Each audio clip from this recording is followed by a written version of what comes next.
Κυρίες και κύριοι, καλησπέρα σας. Αναλύσεις σήμερα 5η 20 Μαρτίου, όπως κάθε μέρα άλλωστε μισή ώρα πριν από το κεντρικό δελτίο ειδήσεων του καναλιού. Ξεκινούμε με τις αναλύσεις, πάντοτε μαζί με Θανάση Ράσιο και Δημήτρη Σταματάκη. Και νομίζω ότι έχουμε πολλά να πούμε. Θα πάμε λίγο μία βόλτα μέχρι το Δήμο Κομοδυνής για να δούμε εκεί τις εξέλιξεις που υπάρχουν με τα ψηφοδέλτια και όχι μόνο. Και θα μας βοηθήσει σε αυτό ο κύριος Δαπέργολας, ο κύριος Νεκτάριος Δαπέργολας, ο οποίος είναι μαζί μας. Χαίρετε, κύριε μου. Γεια σας, χαίρομαι που βρίσκομαι στην παρέα σας. Ευχαριστώ πολύ για την πρόσκληση. Ευχαριστούμε πολύ για την ανταπόκριση, θα πούμε εμείς. Έτσι. Λοιπόν, νομίζω ότι ούτως ή άλλως το κλίμα πάντοτε στις αναλύσεις είναι λίγο πιο χαλαρό, οπότε θα αφεθούμε κι εμείς για να ξεκινήσουμε να δούμε τα αυτοδιοικητικά πώς πάνε, κύριε Δαπέργολα, στο Δήμο της Κομοτηνής. Ποιοι είναι οι συνδυασμοί οι οποίοι και έχουν προκύψει, έτσι για να αντιληφθούμε 5 πράγματα κι εμείς. Υπάρχει φυσικά ο συνδυασμός του νυν Δημάρχου, του κυρίου Πετρίδη. Υπάρχει η κυρία Φελίνα Καζάκου, η οποία είναι υποστηριζόμενη από τη Νέα Δημοκρατία. Υπάρχουμε εμείς, ο Σπάρτακος δηλαδή, μια κίνηση πολιτών αδέσποτη, όπως την αποκαλούμε και όπως πιστεύουμε και είναι. Υπάρχει ο συνδυασμός με την κυρία Λαυσή που πρόσκειται στο ΣΥΡΙΖΑ και από ό,τι ξέρουμε θα κατέβει και ο κύριος Φακυρίδης με τη λαϊκή συσπήρωση στο ΚΚΕ. Αυτοί είναι οι συνδυασμοί. Δεν έχουμε κάποια άλλη μέχρι τώρα πληροφόρηση για κάτι άλλο. Παρότι δεν αποκλείεται φυσικά να προκύψει και κάτι στην πορεία. Μειοδοτικός συνδυασμός φαίνεται να προκύπτει όπως την προηγούμενη φορά. Όχι. Οι πληροφορίες, και είναι ασφαλείς πληροφορίες, λένε ότι η κυρία Σιμπέλ Μουσταφάογλου θα προσχωρήσει στον κύριο Πετρίδη, στο συνδυασμό του, και θα διαλυθεί αυτός ο προξενικός συνδυασμός. Μάλιστα. Φαίνεται ότι έχουν προσχωρήσει και κάποιες άλλες και πολιτικές ομάδες στην παράταξη του κύριου Πετρίδη, κύριε Δαπέργολα, δεν είναι? Ναι, υπάρχει μια συνεργασία με την τοπική δημάρα, όπως ξέρουμε, η οποία δεν κατεβάζει στον Δήμο Κομοτηνή ψηφοδέλτιο. Και φυσικά υπάρχουν και διάφορες άλλες ομάδες, οι οποίες δεν ξέρουμε τι θα προκύψει στη συνέχεια. Ο Σπάρτακος, πώς πάει ο Σπάρτακος? Ο Σπάρτακος νομίζω ότι έχει μια πολύ μεγάλη προοπτική, μια μεγάλη δυναμική. Το εισπράττουμε καθημερινά αυτό. Δεν έχουμε νομίζω καμία σχέση με την προηγούμενη φορά που ήμασταν ένα ουσιαστικά εσφεσμένο και βεβαιασμένο εγχείρημα 2 μόλις μηνών. Τώρα έχουμε γράψει μια παρακαταθήκη 3,5 χρόνων μέσα στο Δημοτικό Συμβούλιο με μια πολύ δυναμική αλλά πιστεύω και γόνιμη αντιπολίτευση, με πάρα πολλές προτάσεις που κάναμε, προτάσεις θα πω που δεν ήταν έολες αλλά εφαρμόσιμες και ρεαλιστικές, και με όλο αυτό το μήνυμα το οποίο νομίζω ότι πείθει όλο και πιο πολλούς ανθρώπους, όλο και πιο πολλούς συνδημότες μας, ότι είμαστε πραγματικά μια κίνηση αδέσμευτη έξω από τα στεγανά και έξω από τα κομματικά βαρύδια. Αυτό νομίζω δηλαδή που έχει ανάγκη πλέον η κάθε πόλη, αν θέλει να βγει από την κρίση η οποία έρχεται δρομέως. Αυτή η εμπειρία που αποκομίσατε όλα αυτά τα χρόνια που είστε στο Δημοτικό Συμβούλιο της Κομοτηνής, πόσο θα σας βοηθήσει αυτή την προεκλογική περίοδο, κύριε Δαπέργολα? Νομίζω πάρα πολύ, γιατί το Δημοτικό Συμβούλιο και γενικά η ενασχόληση με τα προβλήματα του Δήμου είναι ένα συνεχές σχολείο. Δηλαδή, μάθαμε προβλήματα και θέματα τα οποία δεν τα γνωρίζαμε εξ αρχής. Κανείς δεν τα ξέρει εξ αρχής όλα και τώρα δεν τα ξέρουμε όλα. Αλλά οπωσδήποτε αυτή η εμπειρία ήταν πάρα πολύ χρήσιμη. Ήρθαμε λοιπόν σε τριβή και με τα οικονομικά θέματα και με τα θέματα της καθημερινότητας. Γνωρίσαμε κάποιους ανθρώπους που έχουν σχέση με τους διάφορους επιμέρους χώρους και νομίζω ότι πραγματικά πλέον έχουμε μια πολύτιμη εμπειρία, την οποία ήδη την αξιοποιούμε και στην προεκλογική αυτή περίοδο που ουσιαστικά έχει αρχίσει εδώ και καιρό, τυπικά όχι ακόμα βέβαια.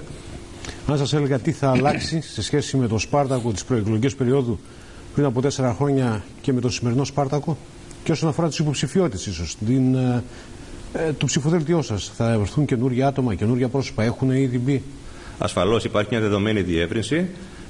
Υπάρχει μια μεγαλύτερη εκπροσώπηση και εκτός Κομοτηνής. Θυμίζω ότι ο Δήμος της Κομοτηνής έχει 44 χωριά, εκτείνεται δηλαδή από τα σύνορα τα βουλγαρικά μέχρι τη θάλασσα.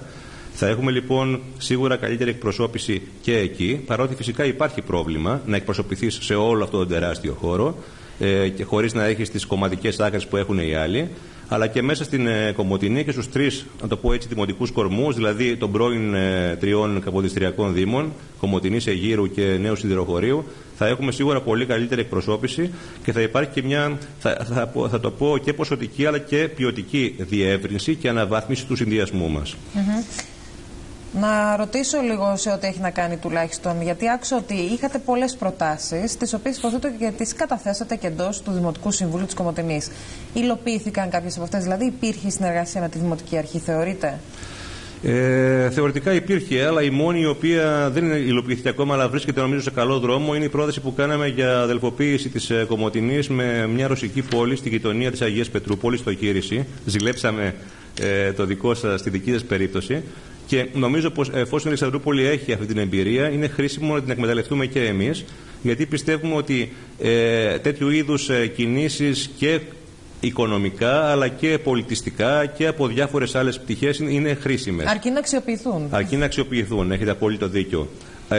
Το θέμα λοιπόν νομίζω ότι βρίσκεται σε αρκετά καλό δρόμο αυτής της συνεργασίας, αλλά αυτό είναι και το μόνο, θα έλεγα. Οι άλλες προτάσεις που κάναμε στον Δήμαρχο και οι οποίες πολλές φορές έγιναν και δεκτές. Θυμίζω και μία άλλη η οποία έγινε και δεκτή ομόφωνα στο Δημοτικό Συμβούλιο για μια αδελφοποίηση με Ιταλική πόλη. Αλλά επίσης και άλλες προτάσεις όπως αυτή που κάναμε για τη λαϊκή αγορά τοπικών προϊόντων, πρόταση άμεσα εφαρμόσιμη, επαναλαμβάνω, που θα έλυνε πάρα πολλά προβλήματα μες στην Κομοτηνή.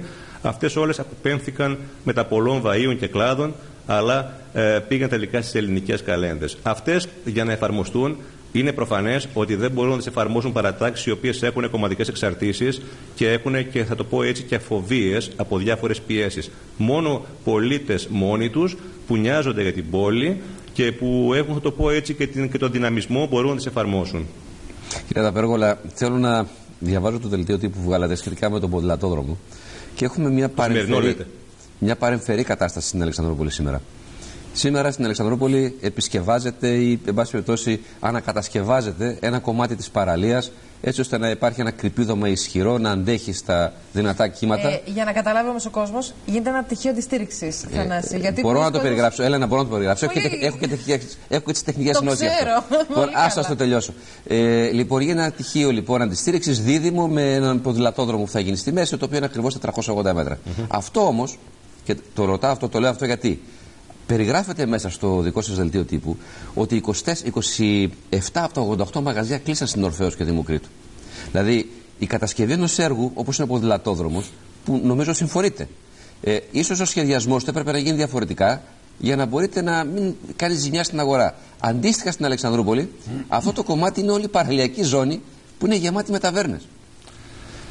Ποια είναι η άποψή σας τελικά, πώς μπορούμε να κάνουμε τέτοια έργα χωρίς να πλήξουμε τόσο σοβαρά την αγορά της πόλης μας? Και της δικής σας και της δικής μας. Ναι, είναι θέμα αντίληψης, καταλάβατε εννοώ. Αυτό θέλω να πω. Βεβαίως. Να διευκρινίσω ότι αυτό που λέτε τώρα κάτι άλλο, αλλά ο ήδη υπάρχουν στην Αλεξανδρούπολη ποδηλατόδρομος, γιατί κάποιοι μπορεί να μπερδευτούν, δεν έχει καμιά σχέση δομικά, να το πω έτσι, με το δικό μας. Εκεί έχουμε την άνοδο και την κάθοδο στην πόλη σας, είναι δύο δρόμοι από τους πολλούς. Η Κομοτηνή έχει μόνο έναν δρόμο ουσιαστικά. Δηλαδή την Ορφέως Δημοκρίτου και την Νικολάου Ζωήδου ο δεύτερος. Αυτοί οι δύο δρόμοι λοιπόν ουσιαστικά καταστρέφονται και υπάρχει μια τρομερή συμφόρηση, γιατί η Κομοτηνή έχει άλλη ερημοτομία σε σχέση με την Αλεξανδρούπολη που είναι νεότερη πόλη. Επομένως λοιπόν δημιουργείται τέτοιο τεράστιο πρόβλημα κυκλοφοριακό, αλλά και πρόβλημα τεράστιο για τους επαγγελματίες. Δεν θα πω εγώ εδώ ότι καταστράφονται μόνο για αυτό το λόγο. Υπάρχει ήδη κρίση οικονομική. Αυτό είναι δεδομένο. Αλλά έρχεται τώρα αυτό το μέτρο και τους αποτελειώνει. Γιατί ουσιαστικά αποτρέπει τη στάθμευση, την προσωρινή στάθμευση κάποιων αυτοκινήτων, δηλαδή και την προσάγρα πελατών. Δεν είναι τυχαίο ότι τα 27 από τα 88 μαγαζιά που αναφέρατε είναι στην Νικολάου Ζωήδου, όπου εκεί πέρα υπάρχει ένα εκτρωματικό κυκλίδωμα, το οποίο ουσιαστικά αποτρέπει κάθε έννοια παρκαρίσματος, έστω και για 2 λεπτά. Εδώ λοιπόν υπάρχει ένα θέμα δυσλειτουργικό. Εμείς εξ αρχής είχαμε πει στον Δήμαρχο ότι αυτό το πράγμα δεν θα λειτουργήσει. Δεν άκουσε κανέναν τότε. Είχαμε και πλήρη συνεργασία με τους καταστηματάρχες. Δεν άκουσε κανέναν. Προχώρησε μόνος του με προσχηματικό καθαρά διάλογο. Στην ουσία δεν έγινε διάλογος. Με αποτέλεσμα φυσικά να έχουμε τα επίχειρα αυτού του έργου. Το οποίο πραγματικά εγώ θεωρώ πως είναι καταστροφικό. Δεν είναι σχήμα λόγου αυτό. Αλλά όπως λέμε στο δελτίο τύπου, υπάρχουν προτάσεις και πάλι υλοποιήσιμες ώστε να γίνουν τροποποιήσεις όταν με το καλό κάποια στιγμή, ελπίζω και σύντομα, μας ανατεθεί από τους πολίτες μας η διοίκηση του Δήμου. Πάντως εδώ αυτή η άποψη που είχε ακουστεί για τον ποδηλατόδρομο όταν έγινε στην Αλεξανδρούπολη, ότι θα μπορούσε να γίνει ο ποδηλατόδρομος σε κάποιον δευτερεύον δρόμο, όχι στους κύριους άξονες, στην άνοδο και στην κάθοδο. Δεν ξέρω αν η Κομοτηνή είχε αυτή τη δυνατότητα. Όχι, η Κομοτηνή δεν έχει αυτή τη δυνατότητα, αλλά και πάλι εμείς είχαμε προτείνει από την αρχή να γίνουν ακτινοτοί ποδηλατόδρομοι. Δηλαδή ποδηλατόδρομοι οι οποίοι θα ενώσουν το κέντρο της Κομοτηνής με τις διάφορες συνοικίες και με τους γειτονικούς οικισμούς. Το οποίο είναι έργο το οποίο έχει ανάγκη η πόλη. Ο δακτύλιος όπως έγινε, και επαναλαμβάνω πάνω σε έναν δρόμο που δεν έχει ορθογωνία, είναι το παλιό ποτάμι. Έτσι. Δηλαδή δημιουργεί τεράστιο πρόβλημα. Και αν δείτε, έχουν γίνει κάτι τεράστια πεζοδρόμια. Ο στόχος του Δημάρχου ήταν ξεκάθαρα να κοπεί το διπλοπαρκάρισμα. Αλλά φυσικά εδώ δημιουργείται ένα τεράστιο θέμα και με την τροφοδοσία των καταστημάτων και επίσης με την διέλευση μεγάλων οχημάτων. Υπάρχουν τόσο στενά σημεία που δεν μπορεί να περάσει φορτηγό σε πολλές περιπτώσεις. Και αν κάποια στιγμή σταματήσει για λίγο, παγώνει ο πίσω κυκλοφορία για πολλά λεπτά. Εδώ λοιπόν αυτό το πράγμα δεν μελετήθηκε, είναι προφανές. Έγινε μια άσκηση επιχάρτου από ένα μελετητή που δεν έχει καμιά σχέση με την Κομοτηνή. Με αποτέλεσμα, ρημοτομικά δεν ελήφθη καθόλου υπόψη το θέμα αυτό. Βέβαια, το ζήτημα για τη έλλειψη χώρου στάθμευσης, νομίζω στην Κομοτηνή το έχουμε βιώσει και εμείς ως επισκέπτες πάρα πολύ. Δεν ξέρω πραγματικά πόσο μπορεί να βοηθήσει την πόλη όλο αυτό το οποίο και συμβαίνει. Είναι το μεγάλο ίσως πρόβλημα, έτσι δεν είναι? Είναι ίσως το μεγαλύτερο πρόβλημα το οποίο και αντιμετωπίζεται. Στο κέντρο, πέρα από την Ομαρχία που έχει ένα πάρκινγκ, πουθενά άλλου δεν έχει. Και στην Ομαρχία είναι πολύ δύσκολο θα πάρα πολύ δύσκολο να βρει. Να βρει πάρκινγκ εκεί πέρα. Ναι. Υπάρχει και γι' αυτό, θα μπορούσε και γι' αυτό να υπάρχει πρόνοια από πλευράς του Δημάρχου, ώστε να βρεθούν και να εντοπιστούν και να οργανωθούν, να δρομολογηθούν κάποιες θέσεις παρκαρίσματος, κάποιοι χώροι πάρκινγκ. Ούτε και αυτό δεν έγινε όμως. Εμείς είχαμε πει ότι ακόμα και αν γίνει το έργο, πρέπει πρώτα να προκύψουν, να προηγηθούν οι κατάλληλες υποδομές, δηλαδή θέσεις στάθμευσης και επίσης να το πω έτσι, να γίνει οπωσδήποτε να κατοχυρωθεί η τροφοδοσία των καταστημάτων. Αυτά δεν έγιναν. Και επίσης δεν μπορεί και να ελεγχθεί πλέον η κυκλοφορία, γιατί δεν υπάρχει και δημοτική αστυνομία. Δεν υπάρχει, έτσι. Δεν υπάρχει. Πάντως, αλλά και η τροχία που υπάρχει και αυτή ουσιαστικά υπολειτουργεί, όπως ξέρουμε. Πάντως, κύριε Ταπέργολα, ένα μεγάλο έργο, όπως είναι μια αποχέτευση, όπως είναι ένας ποδηλατόδρομος μέσα σε κέντρο μιας αστικής ζώνης, είναι δύσκολο να μην δημιουργήσει παρενέργειες. Κάποιος θα δημιουργήσει, έτσι δεν είναι? Ασφαλώς, αλλά δεν υπήρχε, επαναλαμβάνω και πάλι, λόγος για να γίνει αυτό το έργο σε συγκεκριμένη χάραξη. Θα μπορούσε να γίνει υπό άλλους όρους, σε άλλα σημεία, με άλλη χάραξη που πραγματικά θα έδινε λύσεις. Αλλά και πάλι για να μην το επικεντρώσουμε μόνο εκεί, δεν είναι αυτό το μόνο λάθος που έκανε ο κύριος Πετρίδης. Υπάρχουν και πάρα πολλά άλλα, έτσι, τα οποία στην πραγματικότητα πρέπει και αυτά να τα προτείνουμε. Εμείς δηλαδή φαίνεται να έχουμε τον ποδηλατόδρομο ως προμετωπίδα, αλλά δεν είναι αληθές αυτό. Είναι ένα από τα εξετάζουμε την αντίληψη, όχι αυτό κάθε αυτό το έργο, τη λογική και την αντίληψη εξετάζουμε. Ναι, έχετε δίκιο σε αυτό, έχετε δίκιο. Άρα, ποια θέματα είναι αυτά τα οποία θα κυριαρχήσουν σε αυτή την προεκλογική περίοδο για το Δήμο της Κομοτηνής? Έχουμε πει και άλλη φορά πως ο κύριος Πετρίδης δεν έχει ούτε όραμα, δηλαδή ώστε να αναδείξει την Κομοτηνή, την ταυτότητα της πόλης όπως θα έπρεπε, αυτό το οποίο θα μπορούσε να έχει και τουριστική σημασία σύν της άλλης. Αλλά από εκεί και μετά, ακόμα και στη διαχείριση που έκανε τεράστια λάθη. Ουσιαστικά ήταν απόν από όλες τις υποθέσεις της πόλης, δεν υπήρχε πουθενά, δεν φαινόταν πουθενά. Προσπάθησε να παλέψει με κάποιες μαύρες τρύπες, με κάποια θέματα νοικοκυρέματος, να το πω έτσι. Αλλά κατά τη γνώμη μου και εκεί, σε ένα μεγάλο βαθμό απέτυχε. Γιατί ουσιαστικά εμείς πιστεύουμε ότι δεν γίνεται νοικοκύρεμα χωρίς να γίνει πρώτα κάθαρση. Δηλαδή, αν γίνει αυτό που έχουμε πει πολλές φορές, διαχειριστικός έλεγχος. Από τη στιγμή λοιπόν που δεν έγινε αυτό, δεν μπορούμε να μιλάμε για πραγματική κάθαρση, μιλάμε για ένα απλό κουκούλωμα και μια απόπειρα νοικοκυρέματος εντός εισαγωγικών, χωρίς όμως τελικά να μάθουμε ποτέ πού πήγαν όλα αυτά τα λεφτά που φαγώθηκαν εδώ και 20 περίπου χρόνια, τόσο στο Δήμο όσο και στις δημοτικές επιχειρήσεις, και που είναι πάρα πολλά εκατομμύρια ευρώ. Κύριε Απέργολα, η Κομοτηνή έχει την τύχη και την ευτυχία να έχει μια τουριστική ζώνη. Είναι η τουριστική ζώνη της Αρρωγής και του Φαναρίου, η οποία άλλο τεράστιο θέμα. Έχει μπλοκαριστεί εδώ και πολλά χρόνια λόγω της συνθήκης του Ραμσάρ, το πολεοδομικό της σχέδιο και η επέκταση και η όρια επέκταση του σχεδίου. Πάνω σε αυτό, ποια είναι η άποψη δική σας? Τι μπορεί να γίνει εκεί, γιατί πραγματικά φρενάρει πολύ άσχημα την ανάπτυξη της περιοχής όλο αυτό το πλέγμα. Δεν είναι μόνο αυτό το θέμα. Υπάρχει πλήρης εγκατάλειψη της υπαίθρου και μέσα σε αυτή την εγκατάλειψη είναι και το φανάρι, το οποίο είναι ουσιαστικά σε τριτοκοσμική κατάσταση. Δηλαδή, όλα όσα είχαν γίνει εκείνη από τη δεκαετία του 70. Δεν έχει γίνει τίποτα άλλο από εκεί πέρα. Από έναν δήμαρχο, από ό,τι θυμάμαι. Από έναν νομάρχη που ήταν και τη Χούντας νομάρχης. Έτσι, από τότε δεν ξαναγίνει τίποτα ουσιαστικά. Και έκανε και ο δήμαρχος ο επόμενος, δεν θυμάμαι το όνομά του. Ναι, από που πέθανε στο ατύχημα άνθρωπος. Νομίζω τα πιο πολλά ήταν από πριν το 1974. και το κάμπινγκ και τα μπαγκαλόους και διάφορες άλλες εγκαταστάσεις που έγιναν τότε. Από εκεί και μετά δεν βλέπουμε να γίνει καν συντήρηση και δεν υπάρχει πραγματικά και καμιά απόπειρα ουσιαστικής αξιοποίησης αυτού του χώρου που έχουμε, ο οποίος πραγματικά μπορεί να φέρει τουρίστες. Και μην ξεχνάτε και το θέμα με τα κουνούπια, το οποίο πραγματικά είναι τεράστιο. Θα μου πείτε δεν άπτεται της άμεσης αρμοδιότητας του Δήμου.